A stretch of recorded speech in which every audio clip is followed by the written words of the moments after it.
नमस्कार. ब्रिटिशांच्या जुलमी सत्तेविरुद्ध अखंड अशी लढत दिल्यानंतर, स्वातंत्र्य सेनानींच्या धगधगत्या लढतीनंतर, अपार अशा कष्टानंतर हा देश शेवटी परकीय सत्तेतून मुक्त झाला. 15 ऑगस्ट 1947 रोजी या देशाला स्वातंत्र्य मिळालं आणि भारत म्हणून ओळखला जाणाऱ्या या देशाला तेव्हा गरज होती ते एका नियंत्रित करणाऱ्या रचनेची, मार्गदर्शनाची.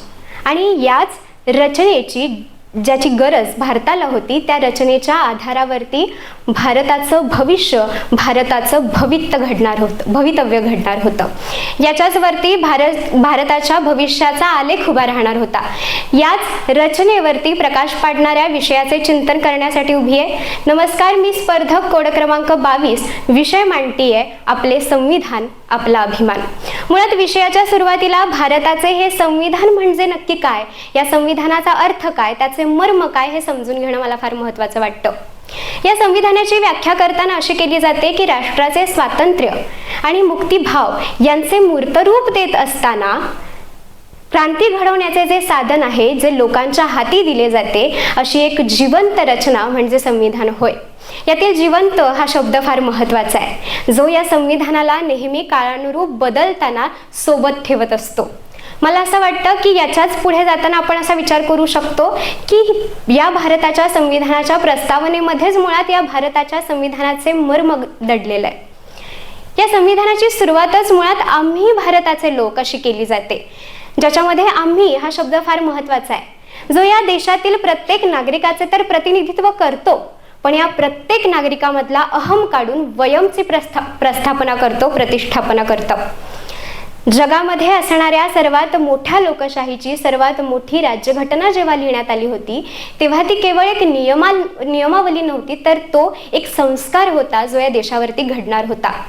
कारण स्वातंत्र्य, समता, बंधुता यांसारखी मूल्य या देशाला याच संविधानाने दिली. धर्मनिरपेक्षतेचा पुरस्कार देखील याच संविधानाच्या माध्यमातून झाला. आणि सर्वात महत्त्वाचं म्हणजे सार्वभौम असा एक देश या संविधानाच्या माध्यमातून प्रस्थापित होताना संपूर्ण जगाला पाहायला मिळाला. याच संविधानाने नेहमी हीच मूल्ये आपल्याला वेळोन वेळी दाखवून दिलेली आहेत. जेव्हा हे संविधान अल्पसंख्याकांच्या अधिकारासाठी झटतं, अल्पसंख्याकांना असणारे शिक्षणाचे अधिकार असतील, रोजगाराचे अधिकार असतील किंवा त्यांची संस्कृती जपण्याचे अधिकार असतील, हे देखील याच संविधानाच्या माध्यमातून बळकट होताना आपल्याला पाहायला मिळतात. आपण अशा एका समाजामधून येतो जिथे एकेकाळी वर्णाश्रम व्यवस्थेसारखी एक व्यवस्था होती, ज्या व्यवस्थेने एखाद्या व्यक्तीला स्वतःचे पोट भरण्याचे साधन निवडण्याची मुभा देखील दिली नव्हती. स्वतःला काय व्यवसाय करायचा याची मुभा देखील त्याच्यामध्ये नव्हती. पण संविधानाने मात्र एखाद्या व्यक्तीला जो व्यवसाय करायचा, त्याला जे कोणते साधन निवडण्याची मुभा दिली आहे, ती संधी दिली आहे.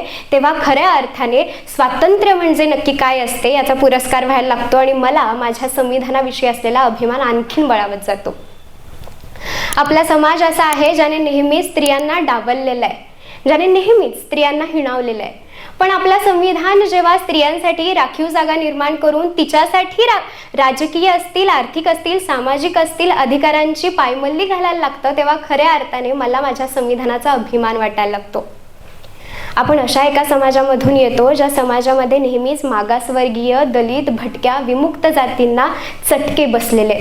पण या चटक्यांच्या दबावाखाली हा समाज कधी होरपळून जाऊ नये ना, म्हणून या संविधानाने कलम 17च्या अंतर्गत अस्पृश्यतेसारख्या एका रूढीला, त्या रूढीच्या विरोधामध्ये बंड केलेलं आहे.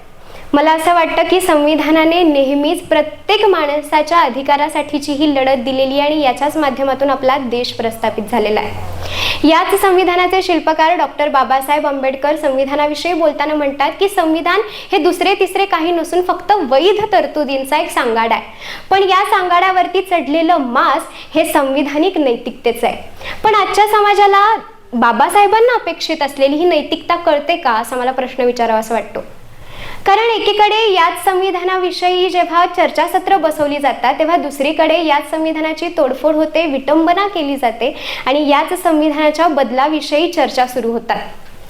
डॉक्टर बाबासाहेब आंबेडकर म्हणतात की लोकशाही ही मुळात लोकांच्या आयुष्यामध्ये, मग ते सामाजिक किंवा राजकीय आयुष्य असू दे, त्याच्यामध्ये क्रांतिकारक बदल घडवण्यासाठीची जी रचना आहे ती लोकशाही आहे. पण आज आपल्या समाजामध्ये 4थी पर्यंत समानतेचे धडे आणि गावाच्या बाहेर दलितांचे वाडे अशा पद्धतीची परिस्थिती बघायला मिळते, तेव्हा खऱ्या अर्थाने आपली लोकशाही कोणत्या अंगाला चालली आहे असं म्हणावं असं वाटतं. ज्या लोकशाहीने धर्मनिरपेक्षतेचा पुरस्कार केलेला आहे, अशा एका देशामध्ये जेव्हा जातीपातींवरून धर्मांवरून दंगली उसळतात, एकमेकांची डोकी फोडली जातात, तेव्हा संविधानाने दाखवलेल्या रस्त्याच्या अगदी विरुद्ध बाजूने आपण चालतोय असं मला म्हणावं असं वाटतं. याच संविधानाने एक व्यवस्था निर्माण केली, ती म्हणजे न्यायव्यवस्था. पण अतुल सुभाष सारखी एखादी व्यक्ती जिचा त्याच्याच पत्नीकडून छळ होतो आणि न्याय मागण्यासाठी ती व्यक्ती न्यायव्यवस्थेकडे जाते, तेव्हा ती व्यक्ती मेल्यानंतर तिची हाक, तिचा हुंदका समाजाच्या कानांपर्यंत जातो, पण न्यायव्यवस्थेच्या कानांपर्यंत जात नाही. तेव्हा संविधानाने घालून दिलेली ह्या व्यवस्थेचा एक अपमान आहे असं मला वाटायला लागतं.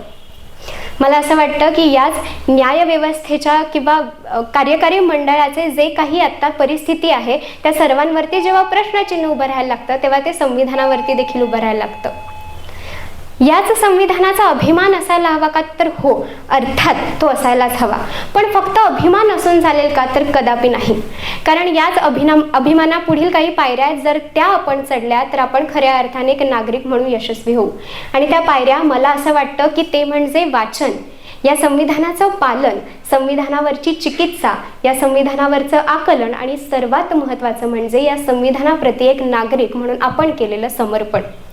आजच्या काळात जर ही धुरा कोणाला सांभाळायची असेल तर ती या देशातील युवकांची आहे असं मला वाटतं. आणि हेच युवक या संविधानाला खऱ्या अर्थाने यश देतील आणि या संविधानाने घालून दिलेल्या मूल्यांचे पालन करतील अशीच आशा वाटते. धन्यवाद.